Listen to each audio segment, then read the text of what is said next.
அன்பார்ந்தவர்களே, நான் நினைக்கிறேன் ஆர்மி மெடிக்கல் காலேஜில் திருக்குறள் சொல்லிக் கொடுக்குறாங்கன்னு நினைக்கிறேன். ஏன்னா திருக்குறளில் சொல்லப்படாத எந்த ஐடியாவுமே கிடையாது. எல்லா ஐடியாவும் அதில் இருக்குது. என்ன நம்ம படிக்கலை, நம்ம மார்க் வாங்கிறதுக்காக படித்தோம். இப்போ ஒரு நிகழ்ச்சி, உண்மை நிகழ்ச்சி சொல்கிறேன், அப்புறம் அதோடு இந்த திருக்குறளை சேர்த்து நான் கம்பைன் பண்ணுறேன். ஜான்சி ரயில்வே ஸ்டேஷன், அந்த ரயில்வே ஸ்டேஷனில் மேஜர் பச்வாலா ரோஹித் என்ற ஒரு ஆர்மி மெடிக்கல் ஆஃபீஸர் லீவுக்காக ஊருக்கு வரத்துக்கு அந்த ஸ்டேஷனுக்கு வரார்.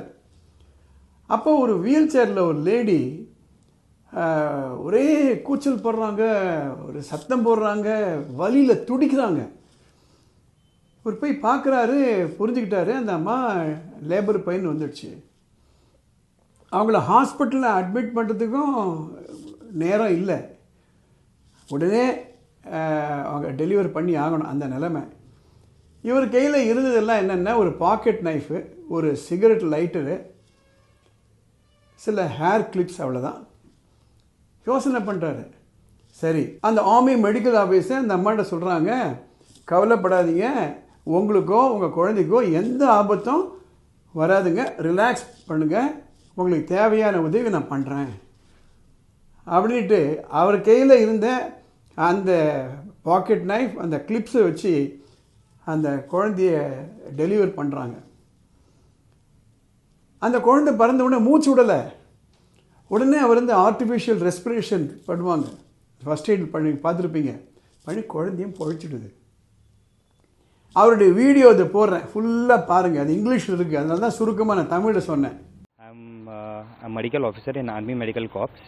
Presently, I'm posted at Military Hospital, Jhansi. While I was proceeding on my leave, I had reached the Jhansi station, upon which I had seen one lady who had come out of the lift in a wheelchair, shouting out with pain. I immediately rushed to her to see what exactly is the issue. And by seeing her clinically, I felt that she is in active labor. So firstly, I told the lady that you don't need to worry, I am a medical officer and nothing will happen to you, nor the child.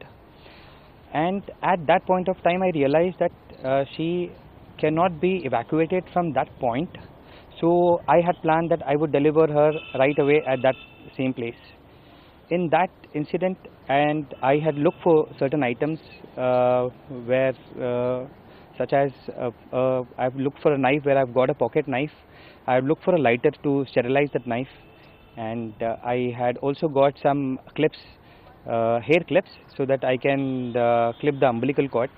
So I had assisted to deliver the baby safely, and soon after that, with the help of the pocket knife and also the hair clips, I had separated the umbilical cord.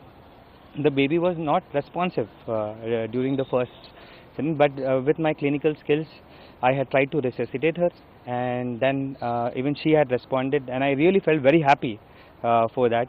But the mother was still in pain. So during which then I had tried to deliver a placenta. I have also tried to give her a massage over her abdomen for 10 to 15 minutes, but she wasn't able to deliver. Soon after that, I also got surgical gloves, and with the help of gloves, I manually delivered her placenta. The mother was very, very happy, and she was out of pain. The baby was happy. The baby started crying, and it was all God's grace that I felt that the mother and baby were absolutely stable and fine. And the railway staff, I have a special thanks for the railway staff. They had helped in whatever things that I wanted at that point of time, and also they have also maintained the privacy of the individual. Baby and the child, the mother and the baby, they were transferred to the medical college, Jhansi. கேட்டிங்களா? அவர் சொல்கிறாரு, I have the clinical skill அப்படின்றாரு. இதெல்லாம் பண்ணிவிட்டு இதெல்லாம் கடவுள் சித்தம் அப்படின்ட்டு அந்த அளவுக்கு பணிவோடு அவர் பேசுகிறார். இப்போ 3 திருக்குறள் நான் சொல்ல போகிறேன். குறள் எண் 675, வினை செயல் வகை.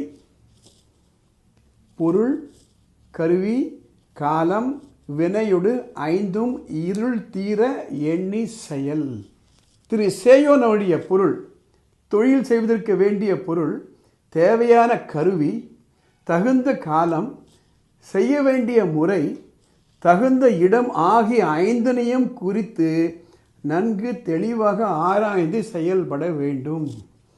இதில் முக்கியமாக அவர் சொல்கிறாரு, வினை ப்ரொசீஜர், செய்ய வேண்டிய முறை. இது பாருங்கள், அங்கே இருந்ததெல்லாம் ஒரு ஸ்டேஷன், இவர்கிட்ட ஒரு பாக்கெட் நைஃபு, கிளிப்ஸு, ஒரு லைட்டர், அவ்வளோதான்.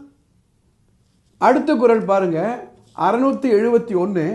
சூழ்ச்சி முடிவு துணிவு எய்தல், அத்துணிவு தாழ்ச்சியுள் தங்குதல் தீது. திரு சேயோனுடைய பொருள், ஒரு செயல் பற்றி நன்கு ஆராய்ந்து எண்ணுவதன் முடிவு துணிவை பெறுவதுதான். அந்த துணிவை பெற்ற பிறகும் செயலை துவங்க காலம் கடத்தினால் அது தீமையையே தரும். பாருங்க, அவரை அந்த ஆர்மி ஆஃபீஸரை யோசனை பண்ணுற ஆராய்ந்து துணிவு, அந்த கான்ஃபிடன்ஸுக்கு வந்துடுது இல்லை. அப்புறம் புரிஞ்சுக்கிறாரு, no I should not delay. டக்குன்னு இறங்குறாரு, அவர் வேலையை முடிச்சிடுறாரு. இன்னொரு திருக்குறள் இந்த சம்பவத்திற்காகவே திருவள்ளுவர் எழுதிட்டு போயிருக்காரு. குறள் எண் 672. தூங்குக தூங்கி செயற்பல, தூங்கற்க தூங்காது செய்யும் வினை.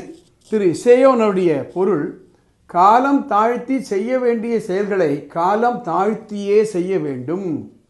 தாமதம் இல்லாமல் விரைந்து செய்ய வேண்டியவற்றை உடனடியாக விரைந்து செய்ய வேண்டும். யோசனை பண்ணி பாருங்க, இந்த திருக்குறள் எவ்வளோ அழகாக இதுக்கு அப்ளை ஆகுது. வேறு டைமே கிடையாது. எது இதெல்லாம் டிலே பண்ணலாமோ அது இதை டிலே பண்ணலாம். சப்போஸ் அங்கே வந்த அம்மாவுக்கு அவ்வளோ லேபர் பெயின் இல்லைன்னா ஹீ கேன் வெயிட். இப்போ but he says no, there is no chance. உடனே ஆக்ஷனில் இறங்கி ஆகணும். பண்ணி முடிச்சாரா இல்லையா? ஆக இந்த 3 திருக்குறள் இந்த இன்சிடென்ட் ஒத்து போதா இல்லையா? நான் மீண்டும் மீண்டும் சொல்கிறேன், குழந்தைகளுக்கு இதெல்லாம் படித்து காமிங்க. இந்த எபிசோடை காண்பிங்க அவங்கள்ட்ட. சின்ன வயசுலேருந்தே இந்த வினை செயல் வகையை பற்றி அவங்க தெரிஞ்சுக்கணும். அடுத்த எபிசோடில் பார்க்கலாம்.